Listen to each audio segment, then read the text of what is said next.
उत्पन्न करने वाला है। तो आप इस सावन के पवित्र महीने में इस बात का ध्यान रखें।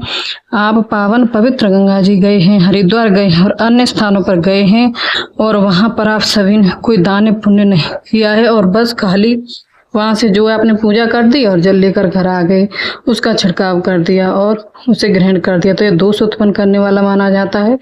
भले ही आप काशी से तो भी कभी जल ना लाएं और गंगा जल, परंतु हरिद्वार या किसी अन्य पावन पवित्र नदी से जल ला रहे हैं तो वहां दान पुण्य कर कर जरूर लाएं, तभी आपका व्रत उपवास सफल होगा।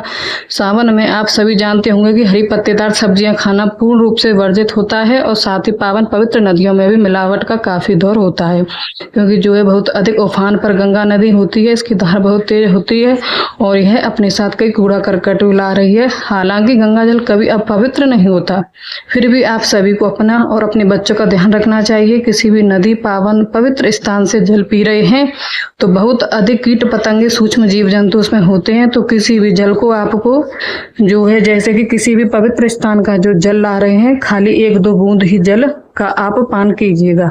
इस चीज का आप ध्यान रखें। अपने आसपास अगर कोई मंदिर है, घर पर आप नियमित शिव की पूजा कर रहे हैं तो वहां रोज से आप शिवलिंग पर जल चढ़ाएं और रोज उस जल का पान कीजिए। जो अनावश्यक बात कही जाती है, जैसे कि अनिरुद्धाचार्य जी गुरु जी द्वारा बताई गई बात है कि कभी भी शिवलिंग पर चढ़ा हुआ जल नहीं पीना चाहिए, इससे मृत्यु का जो है साक्षी जो होता है वह व्यक्ति वह हो जाता है। यह एकदम से सरासर अन्याय है। यह शिव पुराण महापुराण में पूर्ण रूप से वर्जित है।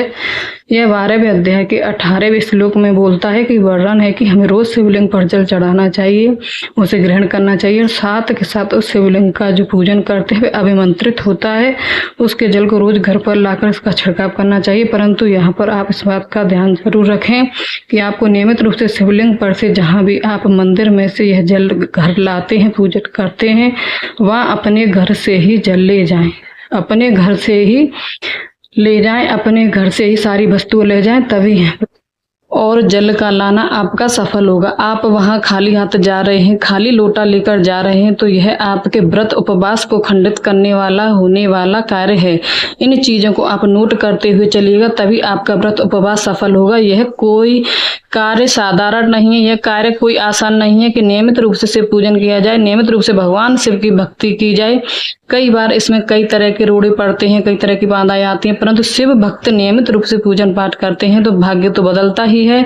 सोमवार हो या अष्टमी हो, साथ ही जिस दिन घर पर श्राद्ध कर्म की तिथि हो, शाम 5 बजे के बाद आपको जो है किसी पेड़ की पत्ती नहीं तोड़नी है। शिवलिंग पर 4 पहर जल चढ़ाकर अभिषेक किया जाता है। आप भी नियमित रूप से रात्रि और